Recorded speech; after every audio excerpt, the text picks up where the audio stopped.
efectivamente acá, por lo menos en Córdoba, llegó la primera ola en octubre del 2020.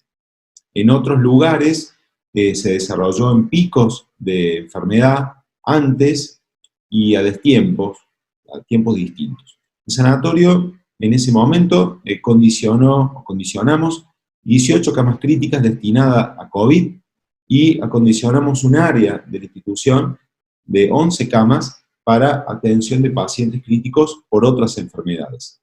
Y destinamos también algunas áreas de piso, áreas de no críticas para la atención de COVID, y nos manejamos durante el mes de octubre y noviembre con esta estructura, con una ocupación del 100%, o cercano al 100%, por supuesto, con alguna variación.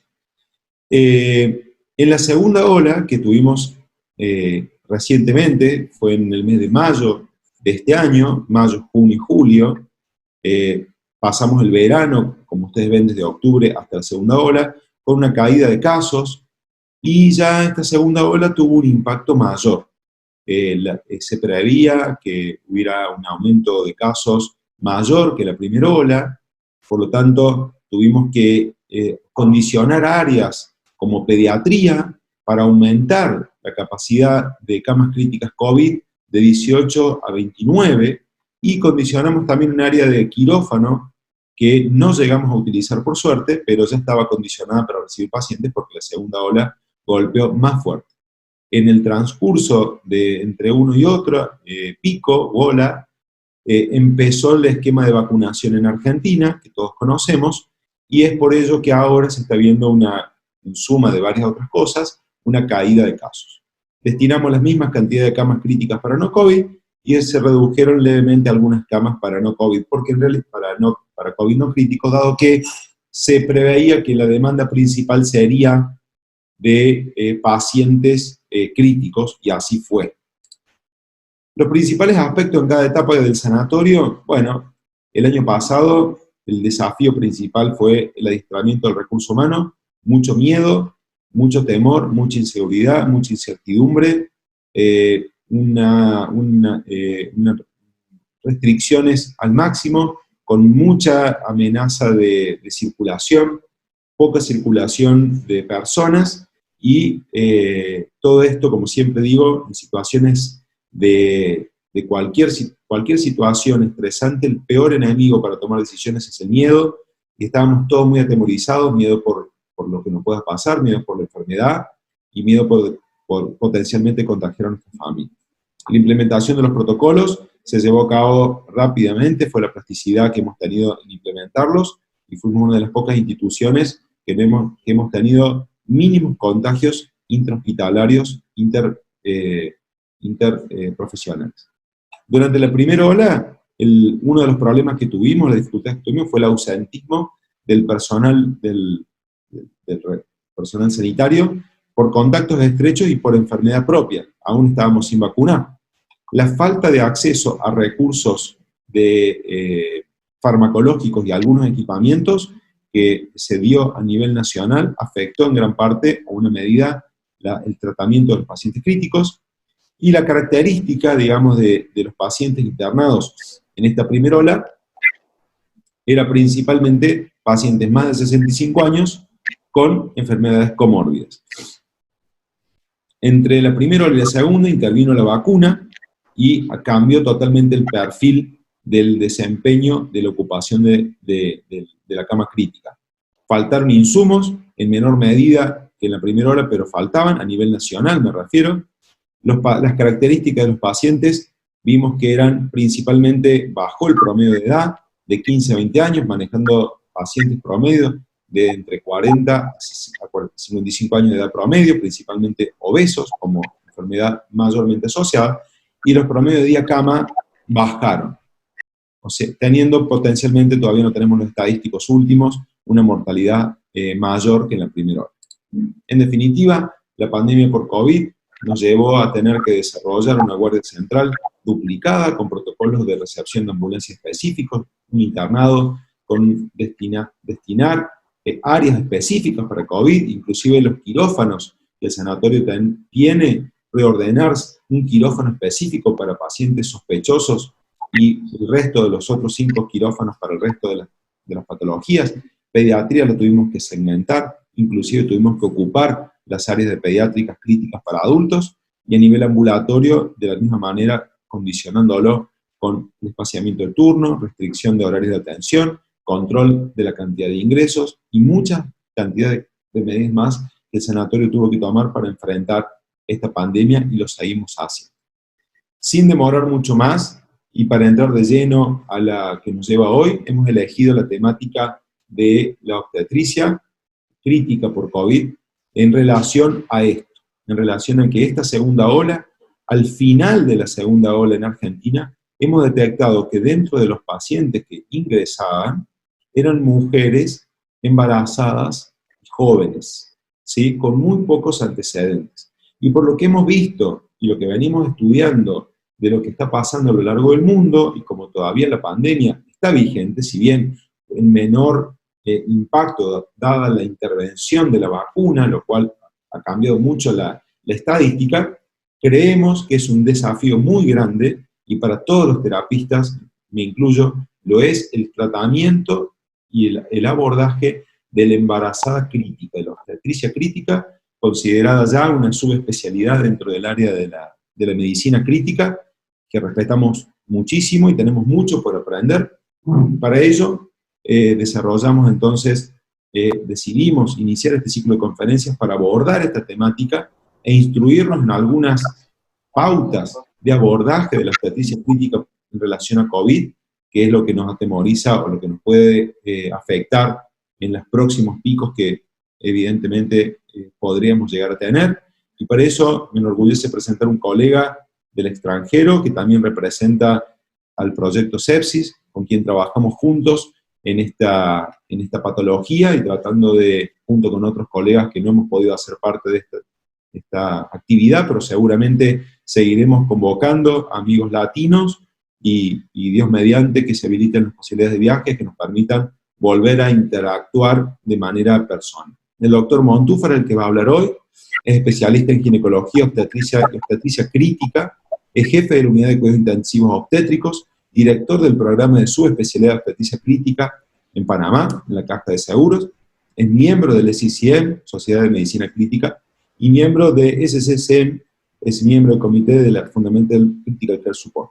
También es líder del proyecto Sepsis en Panamá, y participamos en conjunto en este proyecto latinoamericano en desarrollo de guías y demás. Así que, doctor Carlos, un honor tenerlo, presentarlo, que esté así de manera virtual, pero próximamente, y Dios mediante, estaremos compartiendo alguna otra actividad a presencia. Te doy la palabra. Muy buen día, gracias por tus amables palabras, Andrés. Como dijiste, pues sí, ya llevamos un tiempo trabajando juntos, lo cual ha sido bueno. Agradecerle al sanatorio, a toda la estructura que soportó esta actividad, en especial a Natalia, que hemos estado también trabajando en línea desde hace ya varios días. Para mí es un honor compartir con ustedes y compartir con un país que tengo mucha simpatía, como lo es Argentina. Vamos a ver si me deja compartir a mí. De seguro que no vamos a ahondar en ciertas terapéuticas o intervenciones, entendiendo pues que el auditorio conoce básicamente el abordaje de estas pacientes. Lo que intentaremos es darle la participación o el enfoque a la parte obstétrica, con algunas connotaciones que de hecho pues también son reconocidas, como son sus cambios fisiológicos, etcétera, sobre todo la parte ventilatoria y metabólica con respecto a su pérdida de bicarbonato, y solo vamos a recordar estos cambios que son vitales en la paciente obstétrica, al margen de toda la lista de cambios fisiológicos de una paciente embarazada. Pues una es la pérdida de su capacidad funcional residual, la cual transforma en volumen tidal para entregarle al feto. Esto hace a la paciente embarazada muy pobre, tolerante a los estados de hipoxemia, porque no tiene reserva. Y dos, este estatus de aumento del trabajo respiratorio que tiene que ver también en producir una pérdida de CO2 aumentada y produce una alcalosis, termina generando al final una compensación metabólica eliminando bicarbonato, y esto entonces le quita el buffer metabólico a la paciente gestante, lo cual la hace altamente susceptible a la hipoxemia como a la acidosis. Por eso es la razón de que todas las intervenciones cardiorrespiratorias deben ser instaladas en forma temprana, cualquiera sea el escenario. Un renglón más, haciendo eco en lo que presentó Andrés de la situación de hospital y país que nos llevó o nos orilló esta pandemia. Nosotros recibimos tal traumatismo que imagínense que en los últimos meses, ya un año, nosotros salimos de nuestro hospital de origen, que era el complejo hospitalario, y nos trasladaron a un hospital, instalaron todo el servicio de obstetricia, parto, quirófanos y la UCI obstétrica en otro hospital originalmente de segundo nivel asistencial, para sacarnos de un entorno catastrófico COVID, porque teníamos además una gran cantidad de complicaciones obstétricas no COVID. Es un hospital, recuerden que Panamá es un país pequeño, de 4 millones de habitantes, probablemente 1 millón se deba a inmigrantes. Tenemos un hospital administrativamente obsoleto de más o menos 900 camas. Digo obsoleto porque es que ya esos hospitales ya no son tan administrables. Un cuarto de urgencia general con 3 pisos. Hay 5 UCIs, medicina, cirugía, cardiovascular, neurointensivo y obstetricia. Esto genera un tráfico terrible, una transformación y una casi destrucción de nuestro edificio original, buscando camas para pacientes COVID en todas las áreas que previamente eran críticas y posteriormente se ajustaron muchas salas, como hablaba Andrés hace un rato, y nosotros terminamos prácticamente fuera de nuestro hospital y que aún no sabemos el futuro próximo cómo será, y seguimos en la lucha. Entonces, la aparición de una infección emergente por un nuevo coronavirus como el SARS-CoV-2, como fue clasificado por el Comité Internacional de Taxonomía Viral, que fue designado en forma más amigable como COVID-19 por su año de aparición por la OMS, generó una gran preocupación en la esfera obstétrica y perinatal luego de la experiencia de la infección por H1N1, en la cual tuvimos 2 oleadas que nos impactó bastante, sobre todo en la parte obstétrica, que veníamos con una percepción de un mayor riesgo de muerte en pacientes gestantes, y de la infección por virus del Zika, que si bien pues, no generó una pandemia, para nosotros sí fue una epidemia importante, ya que tuvo un alto impacto en lesiones neurológicas y muerte fetal. Así que eso nos generó un temor con una condición totalmente emergente, y que empezó, por ejemplo, para tener un panorama en Panamá, el primer caso de COVID identificable fue un paciente muerto. Y nuestro primer caso de obstétrica COVID fue una paciente en grave estado, que se generó una cesárea en las salas de terapia intensiva, la paciente tuvo una larga estadía y la paciente falleció. Falleció madre y feto. O sea, nosotros tuvimos un estreno COVID bastante catastrófico por la ignorancia de que ya había ingresado el virus a nuestro país.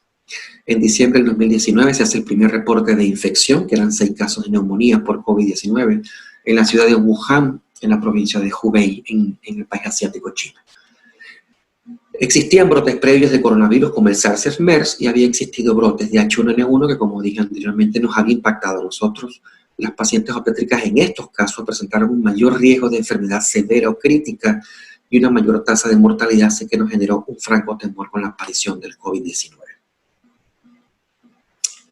Este SARS-CoV-2 pasó a ser el 7º miembro de la familia de coronavirus, todos identificados pues, con estas numeraciones algo complejas: 229E o C43, NL63, HKU1, el SARS-CoV original o el 1, el MERS-CoV y ahora el SARS-CoV-2, que es el coronavirus del COVID-19. Obviamente cada día se sabe más, y pues obviamente la continuidad de la ciencia va avanzando con respecto a lo que nosotros escribamos o pensemos en un momento dado. Hasta este momento no se ha establecido del todo, aunque hay bastante más información que antes, las rutas totales de contaminación, y esto tiene mucho que ver con nosotros, sobre todo, por ejemplo, por lactancia o transmisión vertical. Sin embargo, se reconoce el contacto directo como la transmisión principal de persona a persona por contacto directo de secreciones infectadas o por gotas. Los fluidos por el virus pueden ponerse en contacto con cualquiera de las membranas mucosas expuestas nuestras, como pueden ser ojo, nariz y boca, principalmente a través de tos y estornudos, que produce, pues, que se traslade vía aérea el virus y provoca una fácil polinización y contaminación de otros individuos. Se ha encontrado especímenes de RNA del SARS-CoV-2 o del COVID-19 en sangre y heces, mas sin embargo esto no establece o concluye que pueda generarse una transmisión fecal oral como tal. El periodo de incubación, pues ya dijimos que puede ser variable respecto a lo que hayamos ido aprendiendo en el tiempo, más o menos los primeros 14 días, entre 2 y 14 días posterior a una exposición, que habitualmente es silenciosa, y la mayoría de los casos, por lo menos así ha sido la cifra de lo que se ha publicado, empieza a hacer manifestaciones en un promedio de 4.6 días luego de la exposición, según el CDC meses atrás. Hay algunas particularidades con países y regiones y se ha expresado o se ha presentado el mayor riesgo en pacientes de 60 años. Recordemos, y puse en particularidades, de hecho Andrés presentó también en sus imágenes anteriores el impacto que ha tenido en población infantil o pediátrica. Y obviamente esta fue una percepción que se sigue manteniendo, entendiendo que estos son edades susceptibles, pero esto fue lo que se encontró en Europa, principalmente Italia, España, pero cuando llegó a nuestros países se encontró con una pirámide poblacional un poco distinta a Europa y empezó a impactar pacientes posteriormente menores de 40 años, luego menores de 30 años, y luego población pediátrica e infantil. Incluso en Panamá hay bebitos lactantes con casos de COVID. La clasificación rápidamente tiene que ver con un nivel asintomático o presintomático, enfermedad leve con algunos síntomas como fiebre, tos, dificultad para deglutir, malestar general, cefalea, dolores musculares. Posteriormente la aparición de la enfermedad moderada con pacientes ya con compromiso de su parte respiratoria o aumento del trabajo respiratorio o francotitis respiratorio, con saturaciones documentadas que pueden estar por encima del 93%. Para la condición moderada, esto le pongo un círculo porque esto no es adecuado para la población obstétrica. La paciente embarazada necesita una PO2 mínima de 70 y necesitamos una saturación por encima del 95%, así que esto puede ser remodificado o modificado para población obstétrica y debe ser por encima del 95%, de lo contrario no va a ocurrir oxigenación fetal. La condición severa, aquí se comparte lo mismo, debe ser por debajo de 95%, aire ambiente o una relación PAFI menor de 300, que son los criterios que se acercan a un IR10, o infiltrados mayores de un 50% en las imágenes pulmonares, y la enfermedad crítica son pacientes en franca falla respiratoria, shock distributivo de causa séptica o una disfunción de múltiples órganos. Los primeros informes ya mostraban en obstetricia pérdidas de los dos periodos, primero abortos, que obviamente que por su no viabilidad pues eran pérdidas de embarazo, y en tercer trimestre aparecían los partos pretérminos, que son lo mismo, solo que estas pérdidas obviamente eran niños más grandes que rozaban o sobrepasaban las edades de sobrevida y obviamente se convertían en niños prematuros y ruptura prematura de membrana en forma importante. Y estos reportes de partos pretérminos en forma espontánea, entre comillas, causales por el virus o por la virosis, y la ruptura prematura de membrana, fue un fenómeno que se ha ido repitiendo en todas las casuísticas de pacientes obstétricas en relación con COVID. Y empezó obviamente a aparecer aumento de tasas de cesárea por múltiples razones, razones obstétricas, deterioro materno, compromiso del bienestar fetal, temor, desconocimiento, apuros, urgencias de desembarazar a una paciente, etc. Fíjense que aparte de esto que se ha hecho repetitivo, abortos, partos pretérminos, ruptura de membrana, hemos visto abortos, tuvimos un caso de un aborto grande, 17 semanas, en forma espontánea, partos pretérminos, un porcentaje importante de ruptura. Fíjense que empezamos a ver como comorbilidad preclánticas. Y este escenario de la preclancia fue uno de los causales confusos con respecto a la interrupción del embarazo. Confuso era porque teníamos una condición de neumonía viral por SARS-CoV-2 con todo su comportamiento que ustedes conocen muy bien, pero la paciente terminaba siendo interrumpida el embarazo porque mostraba o empezaba a mostrar hipertensión, aumento de aminotransferasas, consumo plaquetario, y empezó a generar una confusión porque muchos de estos síntomas parecían por COVID, falla multiorgánica, pero se comportaban como una preclántica porque de hecho empezaban a hacer hipertensión, y nosotros empezamos a sospechar así como bizarramente y con una generalidad así muy grotesca. ¿Será preeclampsia realmente predispuesta por una virosis o esto es una preeclampsia-like syndrome?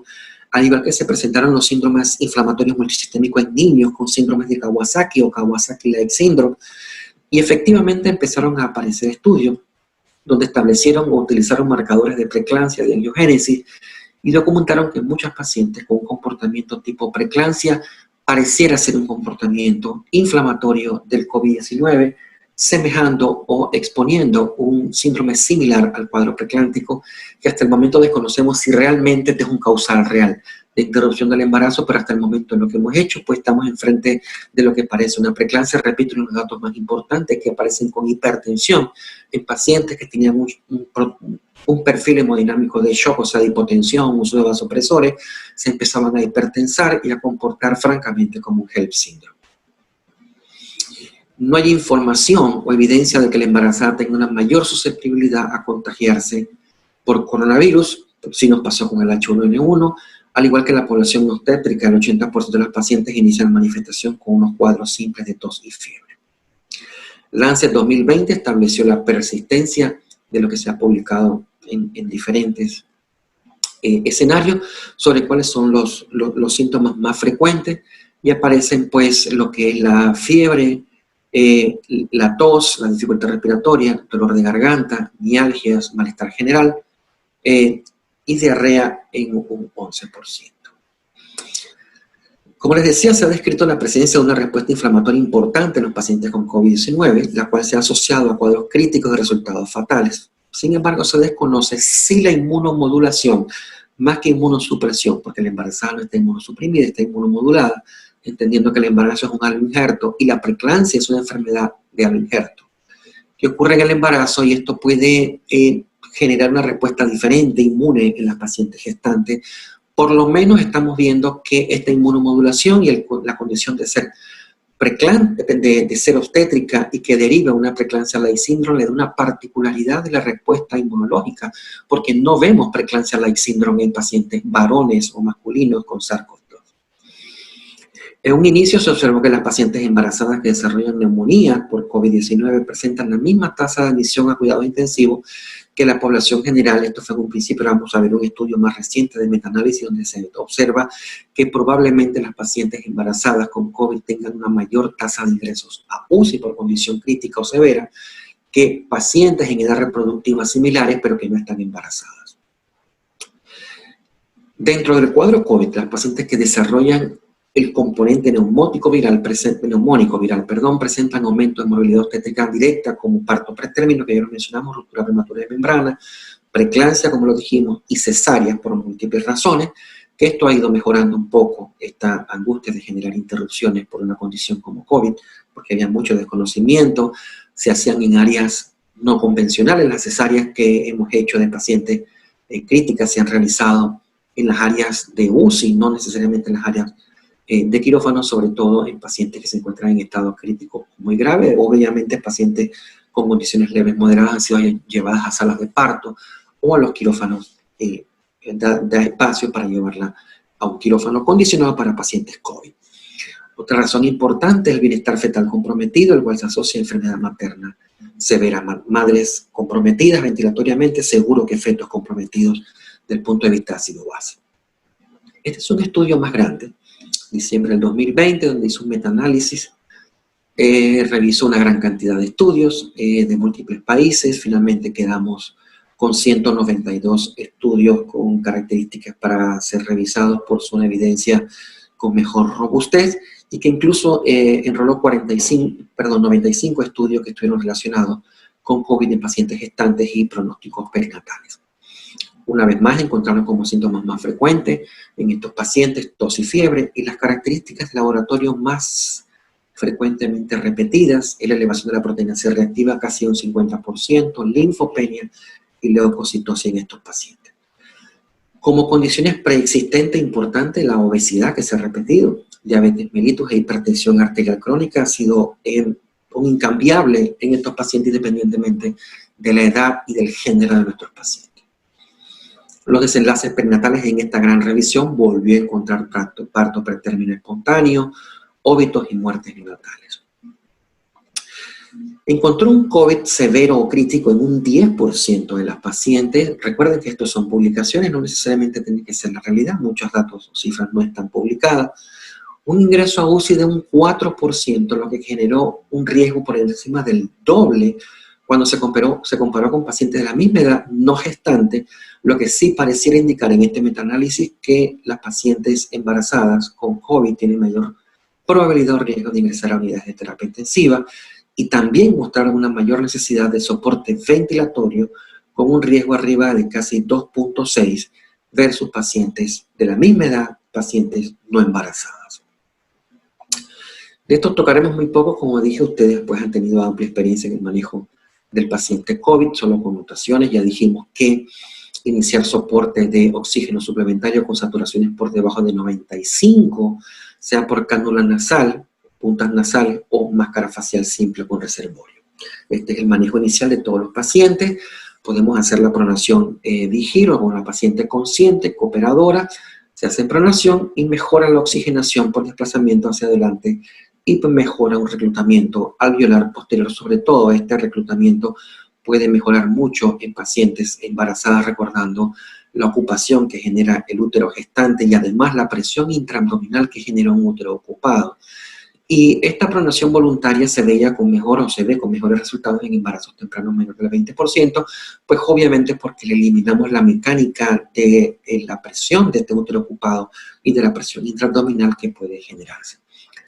Pudiéramos disponer de estos dispositivos para pronar pacientes para que haya una adaptación a su cara, tórax, mamas y abdomen, el útero ocupado.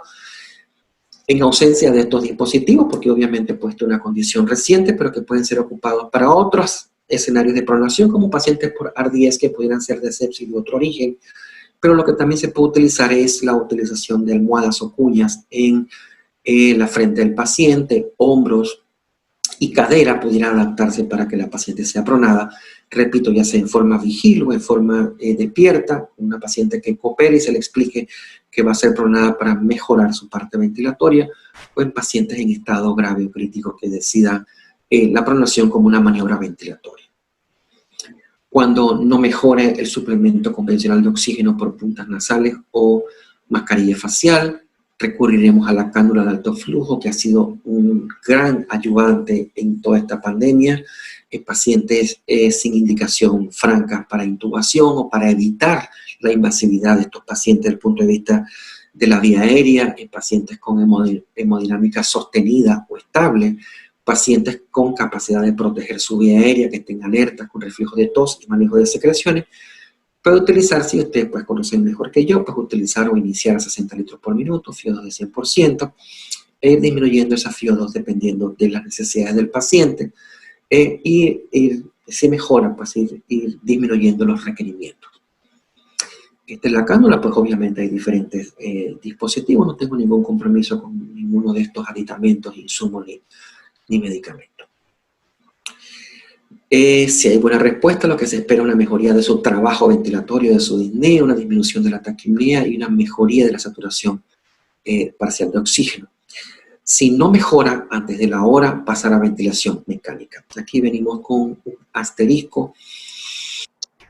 Las recomendaciones iniciales, por lo menos en la literatura obstétrica, pero que creo que es extrapolable al resto de la población, la ventilación mecánica no invasiva tuvo un signo de interrogación o un asterisco, porque pareciera ser que la fuga de aire que se origina a través de la máscara de un dispositivo de ventilación no invasiva, estemos hablando de un ventilador adaptado para no invasiva, o un equipo de BiPAP de ventilación no invasiva, se hablaba de que a altas presiones se liberaba una cantidad de aire del paciente, lo que pudiera generar una dispersión del virus a altas presiones y que esto pudiera ser altamente peligroso para incluso el personal de salud.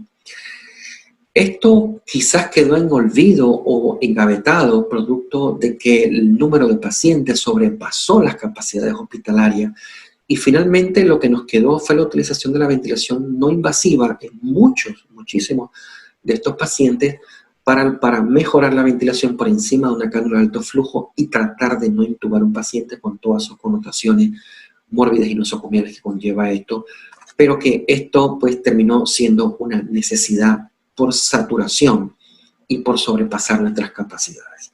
Ya sabemos que la ventilación no invasiva, los modos CPAP o BiPAP, son ideales para edema pulmonar cardiogénico, EPOC, etcétera, pero que estuvo asociado, o se sospechó que hubo una asociación en la transmisión del personal de salud por generar aerosol, sobre todo a altas presiones. Y bueno, se hizo una consideración, ya sea que saturé las cánulas, los dispositivos, los insumos o que no tenía, o incluso un paciente efectivamente que no tuviéramos las capacidades para ventilarlos en forma no invasiva.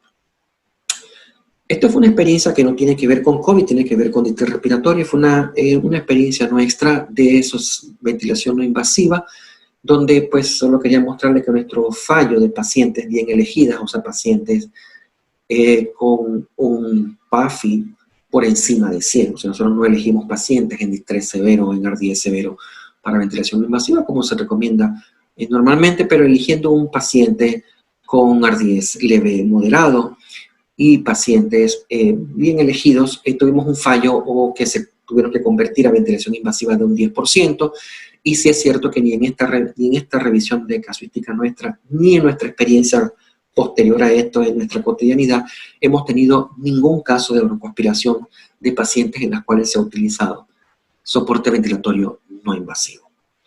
Como dijimos, las metas ventilatorias, cualquiera que sean las modalidades y estado de severidad del paciente, y que esté embarazada, necesitamos una saturación de oxígeno por encima del 95 y una PO2 por encima del 70 si no queremos tener un impacto acidótico fetal complicado, recordando que la mamá no tiene una capacidad buffer y el feto menos. Considerar, como todos los escenarios obstétricos graves, la soporte ventilatorio temprano, intubación temprana, soporte temprano. Y ya dijimos que la parte no invasiva tiene un discreto aumento o un pequeño aumento en las posibilidades de broncoaspiración que nosotros no hemos visto hasta el momento, y no significa que en algún momento no tengamos una mala experiencia, recordando que estos pacientes tienen un tránsito gastrointestinal lento, se llenan de aire intestinal y gástrico, pacientes que tienen náuseas y vómitos normalmente por embarazo, etc. También recordar que la vía aérea es complicada en estos pacientes, no solamente una vía aérea difícil, sino que hay mucha más probabilidad de encontrar una vía no intubable. Y se ha descrito en pacientes normales que se encuentran en simple labor de parto, la modificación, empeoramiento de una vía aérea que como no usamos, porque son pacientes que paran y se van, pues sí se ha documentado y tenemos que tomar en cuenta que pacientes, el solo hecho de estar en labor de parto, estar edematosas, estar deshidratadas, pueden generar un agravamiento de un Mallampati 1 cuando ingresan a las salas de parto, y en el perinacimiento se encuentran con características de una vía aérea con Mallampati 4. Esto hay que considerarlo y entender que es una vía aérea no solamente difícil, sino una vía aérea que puede formar parte de un 13% de 13 veces más riesgo de generar una paciente o un paciente no intubable. No manipular la vía nasal porque está edematosa y con alto riesgo de sangrado, utilizar tubos endotraqueales pequeños que en la población general 6.57, elevación de la cabeza y hombros durante las maniobras de intubación para facilitar el procedimiento. No es beneficioso en caso de que lo pensemos en la maniobra de hipercapnia permisiva, por ejemplo, que se utiliza como dinámica antiinflamatoria en los casos de síndrome de distrés respiratorio del adulto o de ardidez, porque el feto elimina su CO2 a través de un gradiente de CO2 materno, y es una de las razones por la cual fisiológicamente la naturaleza establece que la paciente gestante bote CO2, se torna alcalótica, disminuye su concentración de CO2, y esto permite que los altos índices o las altas cifras de CO2 fetal sean difundibles a través de su madre, a través de difusión simple. Por tanto, estas maniobras no son aceptables porque van a generar acidosis fetal. Y recordar que el feto tampoco es tolerable a la hipocapnia. El manejo de líquidos debe ser conservador, como todo lo que hemos revisado sobre fluidos en estados sépticos. En cualquier estado, los fluidos sabemos que en exceso o mal utilizados van a tener malos resultados. Manejo conservador. Esto parece disminuir los días en ventilación mecánica y disminuir los días en UCI con restricciones hasta con probabilidad de un balance negativo de 0.5 a 1 litro. Si consideramos que la paciente está sobrecargada o un balance fuertemente positivo, podríamos utilizar furosemide, y recuerden que por pérdida fisiológica de la proteína y de su endotelio, su comportamiento endotelial, estas pacientes tienen un riesgo elevado de desarrollar edema pulmonar, así que tener mucho cuidado con sobrecargar estos pacientes.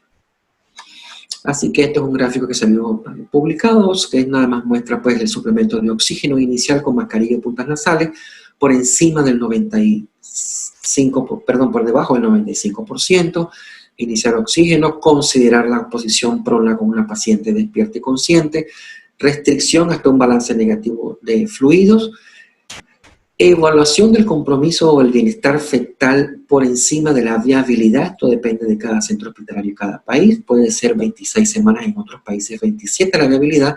La recomendación es vigilar los productos con monitorización fetal electrónica dependiendo de nuestra sobrevida.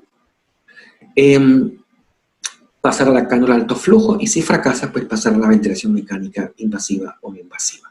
La anticoagulación, a pesar de que la embarazada tiene un riesgo per se de 5 a 7 veces más de generar un fenómeno tromboembólico, no tenemos un dato como que esto también se suma al riesgo elevado del COVID-19 a generar fenómeno trombótico, y se utiliza las terapéuticas o intervenciones de anticoagulación ya conocidas con heparina de bajo peso molecular o heparina no fraccionada. Recordemos que las anticoagulaciones de los fármacos orales no están indicadas o no están recomendadas en pacientes obstétricas.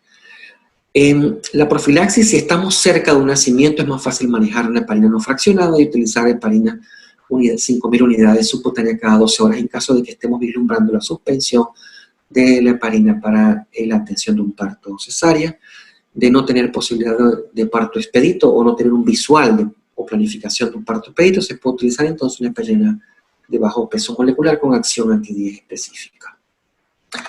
Los riesgos de radiación podemos obviarlos. Recuerden que en condiciones graves la paciente obstétrica no debe detener ni obstruccionar, por lo menos en la mayoría de las intervenciones donde sobre todo la muerte es una opción.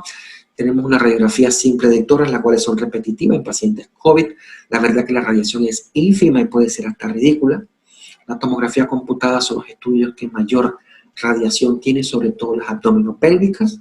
Y los ultrasonidos ya sabemos que no tienen radiación ionizante, son grandes ayudantes, sobre todo al pie de la cama del paciente, en pacientes sobre todo con COVID que tienen una neumonía o una neumonitis viral y que son fuertemente ayudantes para ver la condición pulmonar y la congestión pulmonar o el desarrollo de edema pulmonar cardiogénico o no.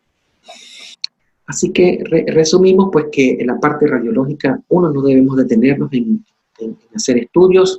Pues recordemos que la tomografía de tórax en esta pandemia ha sido un renglón casi constante y obligante para la evaluación del paciente.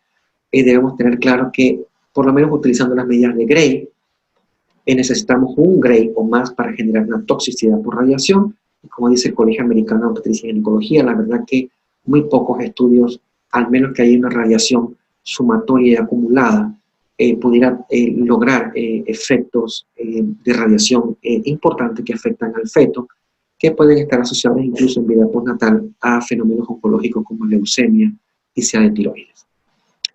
Si utilizamos la medición en RATS, a la cual probablemente estemos un poco más habituados, vemos como las tomografías son los que tienen mayor radiación ionizante, que pudieran acercarse a la radiación peligrosa en pacientes embarazadas, que son de 5 RATS. Fíjense que la radiografía de tórax tiene apenas 0.08 milirad, así que realmente estos estudios pueden realizarse casi sin preocupación, excepto cuando entramos en radiación alta, sobre todo en tomografía.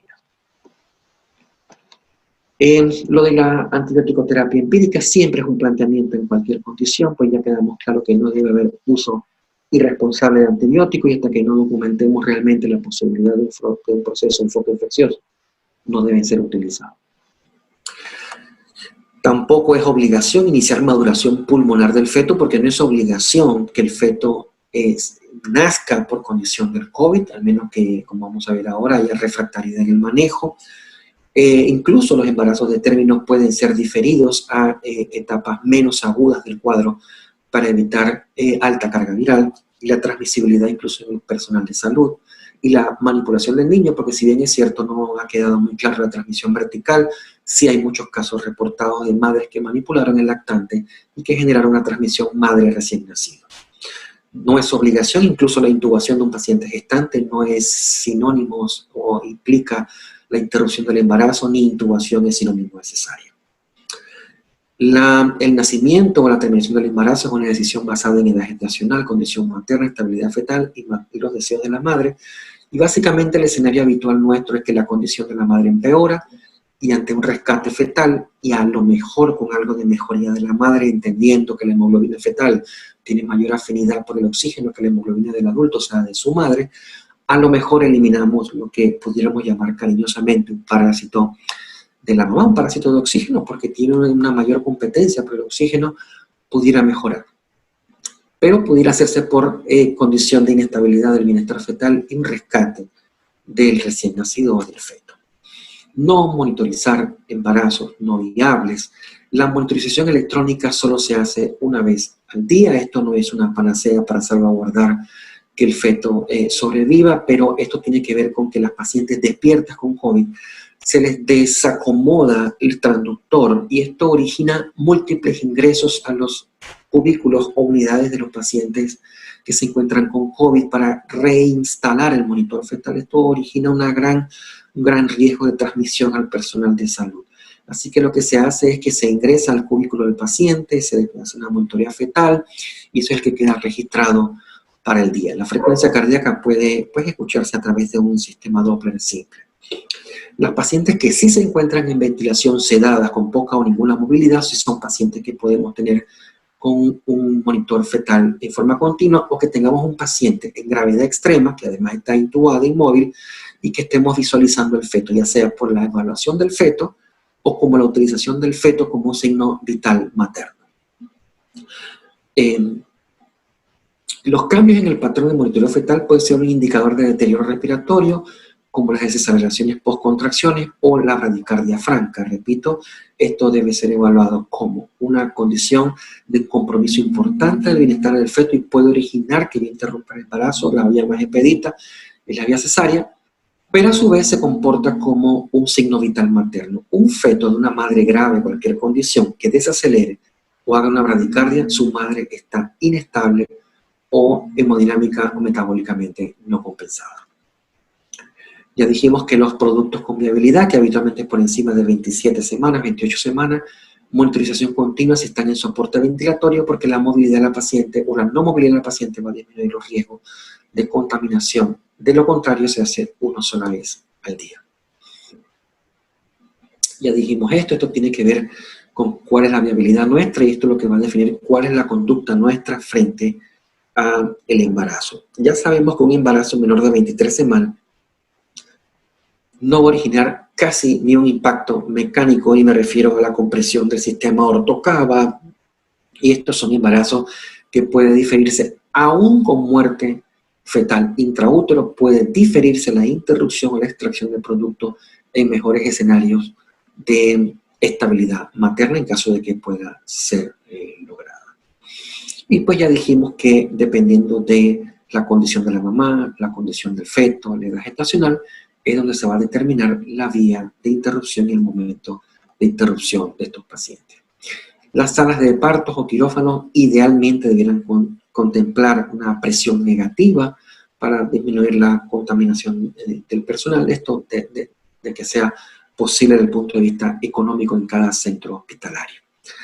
Las placentas de embarazadas con COVID deben ser tratadas como desechos biopeligrosos de bioriesgo, aunque exista, como vamos a ver ahora, alguna evidencia o algunos reportes que afirman que existe la transmisión vertical.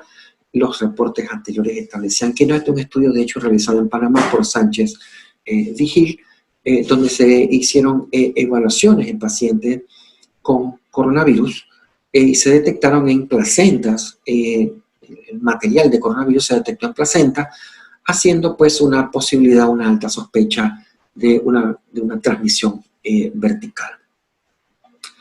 Este estudio de Chen y de Su, reuniendo 19 infantes infectados en tercer trimestre, no hubo en este reporte, niegan la posibilidad de una transmisión vertical y una evaluación del líquido amniótico, sangre de cordón, de garganta del recién nacido fueron negativos para SARS-CoV-2 en otros estudios. Sin embargo, estos estudios más recientes desde el Archive of Gynecology and Obstetrics de este año 2021 Ellos afirman que existe una posibilidad de transmisión vertical de cerca al 4%.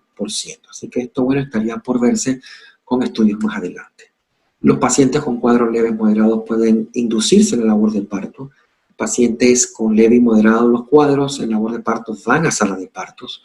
Estas cesáreas van por indicación obstétrica, como hemos repetido anteriormente, en refractariedad de gravedad de la paciente o ante el compromiso del bienestar fetal, en viabilidad fetal, y pacientes con deterioro de su capacidad ventilatoria sin cambios cervicales pudieran llevarse al quirófano para no generar urgencias quirúrgicas y, la verdad, desenlaces catastróficos.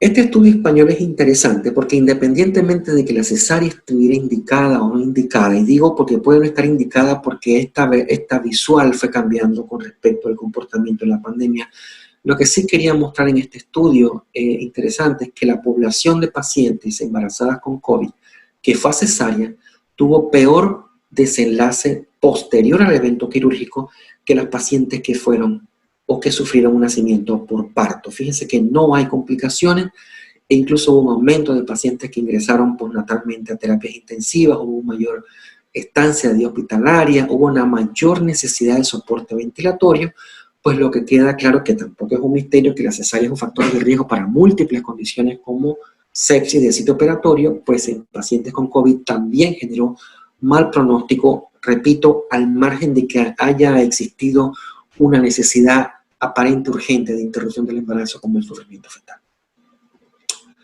Vamos terminando diciendo que la OMS promueve el parto como forma de terminación del embarazo, aún en casos de infección confirmada por COVID-19. El modo de nacimiento, ya lo hemos dicho varias veces, debe ser individualizado, según indicaciones obstétricas y condiciones de severidad de la madre. De cursar con enfermedad crítica, datos de ardidez severo o empeoramiento del cuadro, es considerable retrasar la decisión de finalizar el embarazo y buscar una ventana de estabilidad, como es una recomendación, por ejemplo, de las guías de Surviving Sepsis Campaign, de que los focos o las intervenciones que quieren realizarse deben realizarse dentro de una ventana de estabilidad de ser posible. Y recordemos, el requerimiento de ventilación mecánica invasiva no es indicación de terminación del embarazo. Las pacientes de término que tienen condiciones de mejoría o condiciones moderadas, pudiera diferirse el nacimiento para alejarla de periodos con mayor carga virales y exponer menos al personal. La verdad que llevar a una paciente COVID a una sala de parto es bastante complicada con respecto a el aislamiento de la habitación, los equipos, los insumos, la ropa de las salas de parto, el personal que se expone, el pujo de la paciente. Pacientes que usan cánulas terminan pues expulsando por boca carga viral, porque la mecánica del pujo la obliga. Incluso las pacientes en general que tienen labor de parto y están intubadas tienen un problema de que no hay capacidad de realizar valsalva por la presencia del tubo endotraqueal. La verdad que es bastante engorroso la obtención de un parto de una paciente COVID. Se ha testado leche materna y no se ha encontrado por el momento la presencia viral en leche materna y tampoco se ha documentado la transmisión por lactancia. Comparándola con el SARS-1 y el MERS, el COVID-19 parecía menos letal. Los conocimientos están limitados, pero esto hay que seguirlo viendo cómo se comporte la pandemia en el tiempo, y terminamos diciendo que lo que, como mencionó varias veces Andrés, inicialmente, pues la vacunación ha demostrado hasta el momento un mejor comportamiento de esta epidemia. Creo que las cifras van siendo ya positivas en la mayoría de nuestros países. Panamá se va acercando a un 48% de población ya con 2 dosis de vacunas, por lo menos. Y creo que al final, como hemos visto en nuestra experiencia vivida a través de estos meses, hay muy poco o nada para intervenir la evolución natural de un paciente con COVID. Creo que el impacto está en función de vacunar nuestra población. Muchas gracias nuevamente a todo lo que compete el Sanatorio El Salvador por permitirme estar este tiempo con ustedes. Muchas gracias. Bueno, doctor, muchas gracias a vos por la presentación. La verdad que ha sido sumamente clara también para los que no estamos en la medicina, que hay algunos en este auditorio. Vamos a pasar un momento de preguntas. Sí. Si te parece, salimos del compartir pantalla, doctor. Ok. Estamos. Y yo apunté acá una pregunta que hicieron durante la conferencia. No sé si después habrá quedado de alguna manera respondida, que dice Gisela Bonet. ¿Qué saben de la transmisión del virus al bebé? ¿Nacen con anticuerpos? Y como les dije, hay un estudio de placenta que de hecho se hizo, bueno, en un estudio si eran 2 placentas, son estudios complicados sobre biología molecular. Se encontró partículas virales o la presencia del virus en placenta. Esto no obliga a una transmisión vertical.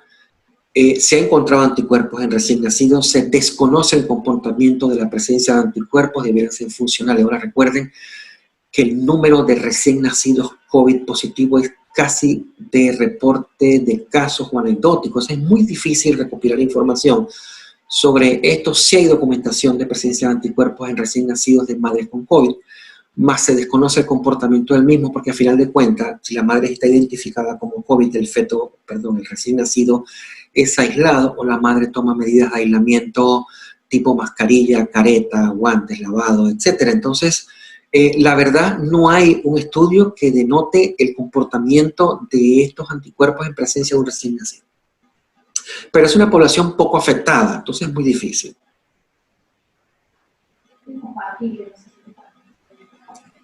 No te escucho, Natalia. Perdón, me muteé. Hay una respuesta a esta misma pregunta que puso en el chat del doctor Goldsmorty. Es miembro del Servicio de Ginecología y Obstetricia de aquí del Sanatorio del Salvador. Él respondió a esta misma pregunta, dice, no hay transmisión viral por vía placentaria, por lo tanto el embrión feto queda ajeno al virus en el útero materno, el neonato nace sin virus. Digo, lo comparto como para que también usted pueda opinar sobre su respuesta. Sí, por eso el estudio que ya usted me dejó de compartir, pero el estudio de la placenta fue realizado acá, en Panamá, y pues se describe la presencia de virus en tejido placentario. El mismo doctor Goldsmorty ahora le pregunta, ¿qué opina de la restricción de vacuna AstraZeneca o Johnson & Johnson en embarazada? Lo único que tengo para contestarle es que el Colegio Americano de Ginecología y Obstetricia permite la utilización de vacunas en pacientes gestantes tipo RNA mensajero. Eso incluye hasta el momento Pfizer, no tengo ninguna relación con ninguna empresa, esto incluye Pfizer y la de Oxford. Nosotros no usamos Oxford, en Panamá solamente ha llegado Pfizer y AstraZeneca.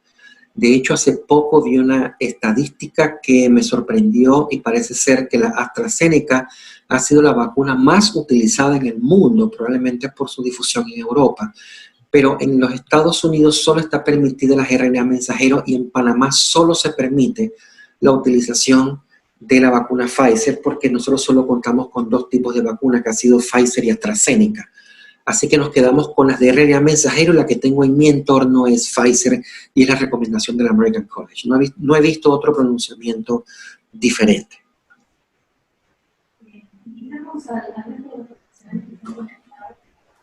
No te oigo. Me olvido de... Invitamos a profesionales conectados si quieren levantar la mano, en el Zoom allá abajo hay una opción, y si no, escribirle en el chat para poder continuar con la ronda de preguntas. Vamos a dar la palabra al doctor Peñalosa. Bueno, Carlos, muchísimas gracias. Excelente presentación. Hemos aprendido varios aspectos en relación al tratamiento y el abordaje de la paciente.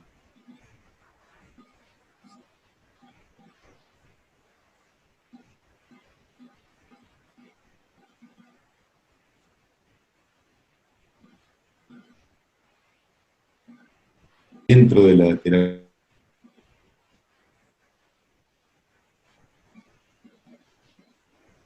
Se te congeló, Andrés.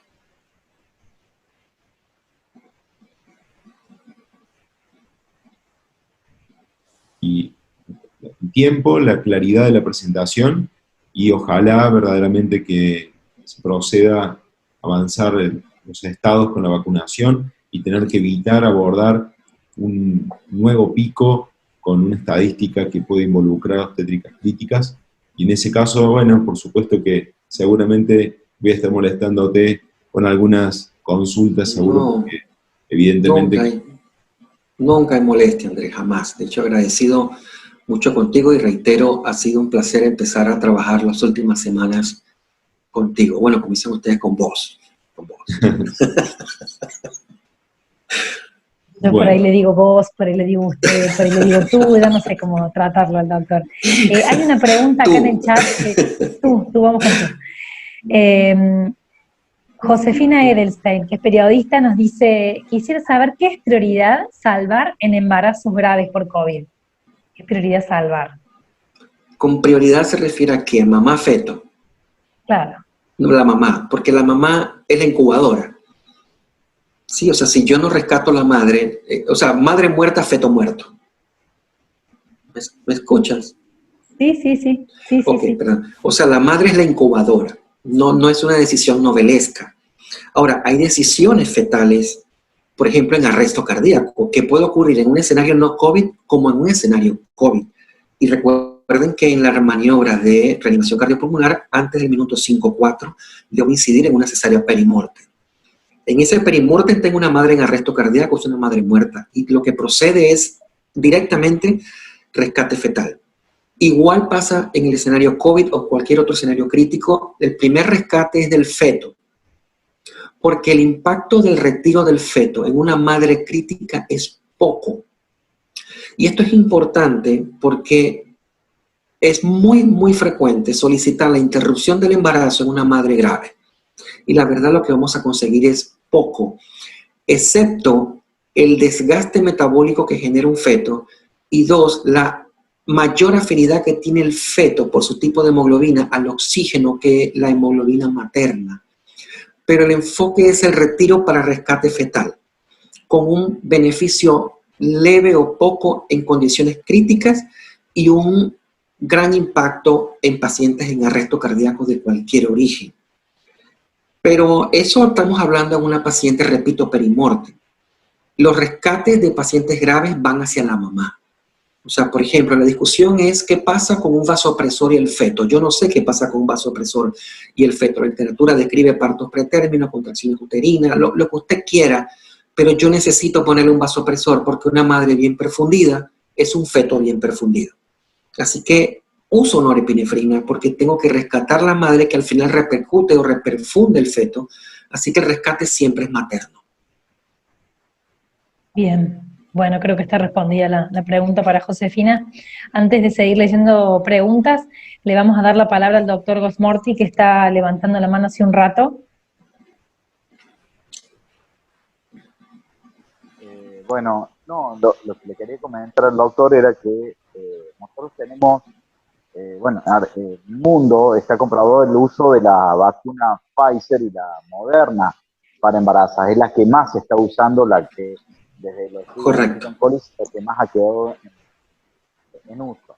En Argentina, doctor, que esté al tanto, Moderna llegó hace relativamente bastante poquito, Pfizer recién ayer a Córdoba, a la ciudad donde estamos nosotros, llegaron un cargamento de 80.000 dosis. Es decir, estuvimos usando todo el tiempo de vacunación, vacunas no Pfizer ni Moderna. Hemos usado Gamaleya, ya hemos usado Astra, hemos usado Sinopharm, que son las tres. Ahora se empezó a usar un poquito la CanSino. Bueno, lo que le quería comentar esto, porque lo de la AstraZeneca y la de Johnson, usted debe haber todo el tanto de casos de trombosis que ha habido en el mundo. Han sido casos muy puntuales. Sí. Perdón, doctor, que interrumpa, te escucho muy bajito y un poco cortado. ¿Podrías subir un poquito el volumen de tu voz o acercarte al micrófono? Sí, a ver si se me escucha mejor ahí. Ahora ahí sí. va mejor. Ahora sí. Bien, mil disculpas.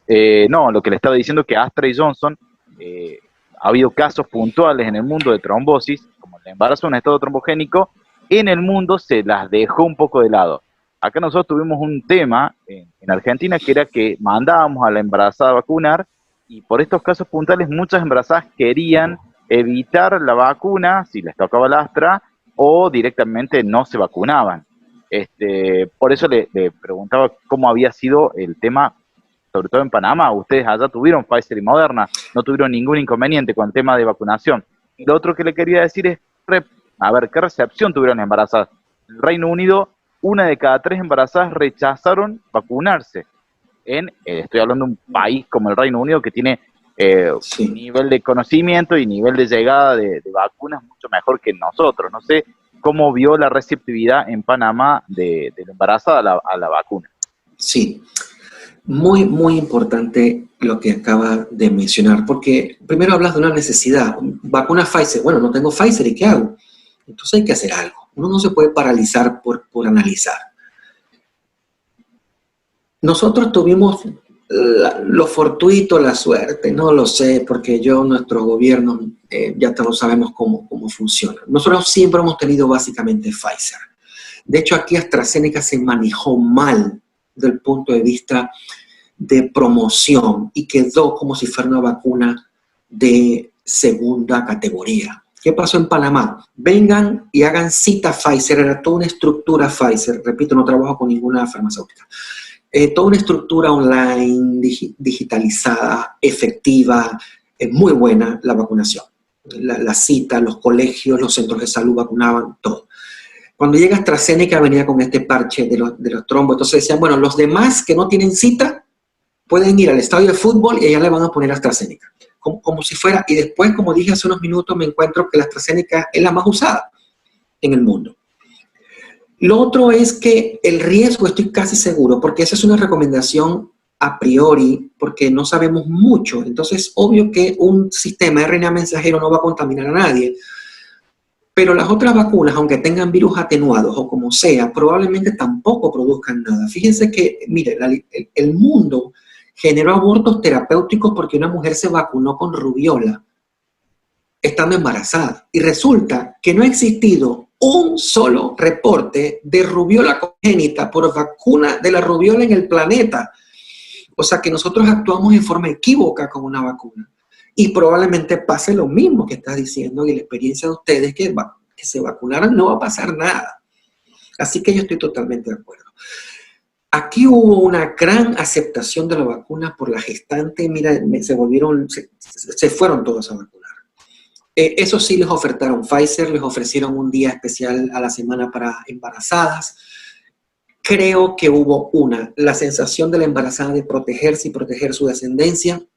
Y 2, Panamá tuvo una restricción muy dura en cuanto a no salir, toques de queda, horarios, trabajo en casa, no eventos públicos. Panamá tuvo un cierre severo y creo que la gente vio en la vacuna la posibilidad de salir.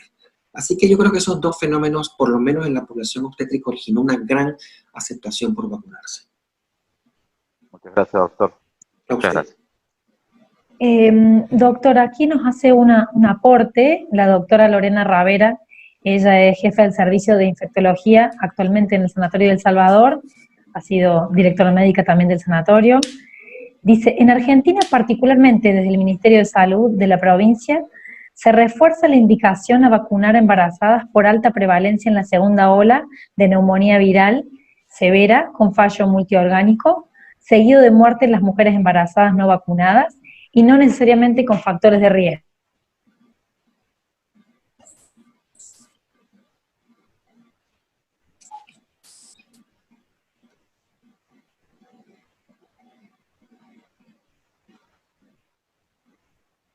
¿Quedó ahí medio frisado el doctor? Sí, se congeló. Está. Ajá. Natalia. Sí. Estás. Tengo unos pocos minutos porque entro a una reunión ahora. Primero felicitar tanto al sanatorio como a todo el equipo por el esfuerzo, por la presentación. La verdad que estuvo excelente. Felicitarlo a todo el servicio también porque imperdible todo lo que escuchamos. Yo simplemente aportar que en toda pandemia esto llevamos conocimiento y siempre leyendo en algunas veces en forma positiva y otras negativa el diario del lunes, porque estuvimos viendo todo lo que ocurrió en el resto de los continentes y después nosotros vinimos atrás en cuanto a la pandemia. Entonces hay que poner en la balanza riesgo-beneficio y en este momento el impacto que tuvo Argentina y la provincia de Córdoba en la segunda ola en pacientes embarazadas, y no todas ellas con factores de riesgo, tuvimos una alta tasa de morbimortalidad, muchas mujeres embarazadas bueno, ustedes lo saben porque están en esta especialidad, en el hospital de referencia de la provincia, entraban mujeres sin factores de riesgo, jóvenes, menores de 40 años, no vacunadas, y la mayoría de ellas con neumonía viral severa, con fallo multiorgánico seguido de muerte. Entonces, la vacuna de Oxford, que bueno, es una de las que predomina en nuestro medio, no así Moderna ni Pfizer, nos vemos en la necesidad de recurrir a lo que tenemos, a las plataformas existentes, teniendo en cuenta que es un vector viral no replicante, que podría hacerse una analogía y decir, bueno, es una versión debilitada del virus, pero la verdad que no replica. Entonces, los reportes que hubieron a nivel mundial, no todos pudieron asociar los efectos trombóticos de la vacuna necesariamente con la aplicación.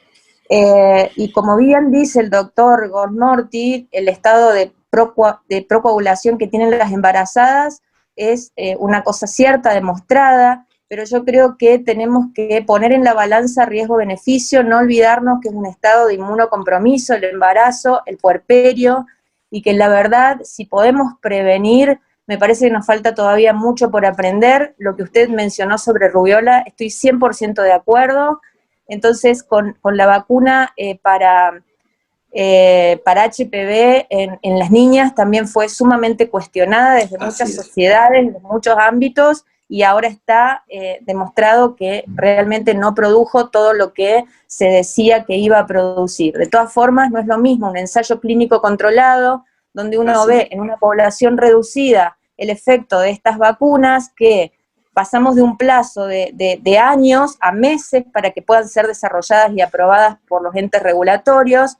Entonces, a mí, yo estoy convencida de que hay que vacunar a todas las embarazadas, a todos los inmunocomprometidos, y que riesgo-beneficio nos conviene tener una embarazada que presente alguna complicación que no suelen ser severas, y no tener una embarazada y un bebé sin vida. Total, nada más. Total. Perdón por mi vehemencia con la vacunación, pero estamos viendo cómo se mueren los pacientes. 100 de acuerdo, 100 de acuerdo. Doctora, hay una pregunta para usted aquí en el chat que dice, doctora Ravera, ¿cuál es la tasa de embarazadas con complicaciones en Córdoba?